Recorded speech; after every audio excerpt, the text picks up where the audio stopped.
कभी कभी लगता है ना कि सब कुछ सही करने के बाद भी कहीं कुछ अटक रहा है। क्या हो अगर वो रुकावट आपके अपने घर में ही हो? आज हम यही समझेंगे कि कैसे बड़े शहरों के बने बनाए फ्लैट्स में वास्तु के छोटे छोटे बदलाव दुर्भाग्य को सौभाग्य में बदल सकते हैं। तो चलिए देखते हैं। देखिए, दो अलग अलग कहानियां हैं। एक तरफ है गांव या छोटे शहर जहां अपना घर अपनी मर्जी से वास्तु के हिसाब से बनाने की पूरी आजादी है, और दूसरी तरफ महानगर। यहां कहानी एकदम पलट जाती है। यहां मिलते हैं बने बनाए फ्लैट्स और बस यहीं से असली मुश्किल शुरू होती है। और यही है शहरी जीवन की सबसे बड़ी दुविधा, है ना? एक ऐसे घर में रहना पड़ता है जिसे किसी और ने डिजाइन किया है।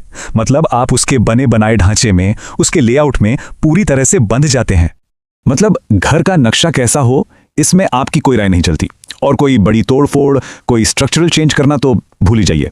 ये कोई एक दो लोगों की कहानी नहीं है। मुंबई, चेन्नई, कोलकाता, इन जैसे बड़े शहरों में तो ये एक आम हकीकत है। लाखों लोग बिल्कुल ऐसे ही फ्लैट्स में रह रहे हैं। तो अब जरा रुक कर सोचिए, क्या जिंदगी में कुछ ऐसी परेशानियां हैं जिनका कोई सीधा साधा कारण समझ ही नहीं आ रहा? क्या हो अगर इन सारी मुश्किलों का जवाब आपके घर के अंदर ही कहीं छिपा हो?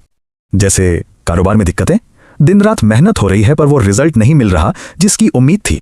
या फिर घर में सेहत को लेकर कोई ना कोई परेशानी लगी ही रहती है। ऐसा लगता है मानो बीमारियों ने घर का पता ही लिखवा लिया हो। और क्या, ऐसा भी लग रहा है कि बिना किसी वजह के दुश्मन बढ़ते जा रहे हैं, लोग खामखा खिलाफ हो रहे हैं। तो सवाल तो यही उठता है ना कि क्या इन सारी मुश्किलों की जड़ कहीं आपके घर का बिगड़ा हुआ वास्तु तो नहीं? क्या आपकी रहने की जगह ही अनजाने में आपकी तरक्की के आड़े आ रही है? पर घबराने की बात नहीं है। अच्छी खबर यह है कि अगर समस्या घर के अंदर है तो उसका हल भी वहीं मौजूद है। जी हाँ, ये एक मौका है दुर्भाग्य को सौभाग्य में बदलने का। और ये कोई छोटी मोटी बात नहीं है, ये एक बहुत पावरफुल आइडिया है कि सही उपायों से, छोटे छोटे सुधारों से हालात को बदला जा सकता है। इसका सीधा सा मतलब है कि कंट्रोल अब भी आपके ही हाथ में है, बस सही दिशा में कुछ कदम उठाने की जरूरत है। मतलब साफ है, आपको अपने घर के लेआउट का विक्टिम बनने की कोई जरूरत नहीं है। पावर आपके पास है। अरे भले ही आप दीवारें नहीं गिरा सकते, पर ऐसे कई तरीके हैं जिनसे घर की पूरी एनर्जी को बदला जा सकता है। तो सवाल यह है कि आखिर वो कौन से छोटे बदलाव हैं जो इतना बड़ा असर डाल सकते हैं? चलिए अब सीधे उन सॉल्यूशंस पर आते हैं जिन्हें कोई भी अपने फ्लैट में बहुत आसानी से अपना सकता है। देखिए, उपाय बहुत सरल हैं। सबसे पहला है दिशा शोधन, मतलब घर में रखी चीजों की डायरेक्शन ठीक करना। दूसरा, पानी और आग, घर की इन दो सबसे बड़ी ताकतों को बैलेंस करना। तीसरा आता है पूजा की जगह और सोने की दिशा में बदलाव। और हाँ, चौथा, अगर मुमकिन हो तो सीढ़ियों और खिड़कियों की संख्या में थोड़े बहुत बदलाव करना। अब ये जो पहला उपाय है ना, कोणात्मक दिशा शोधन, सुनने में शायद थोड़ा मुश्किल लगे पर है बहुत सिंपल।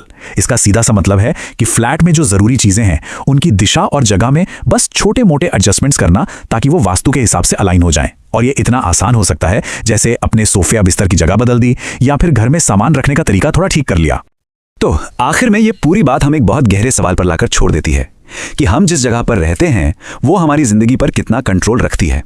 क्या वाकई हमारा आसपास का माहौल हमारी किस्मत तय कर सकता है? सोचने वाली बात है ना?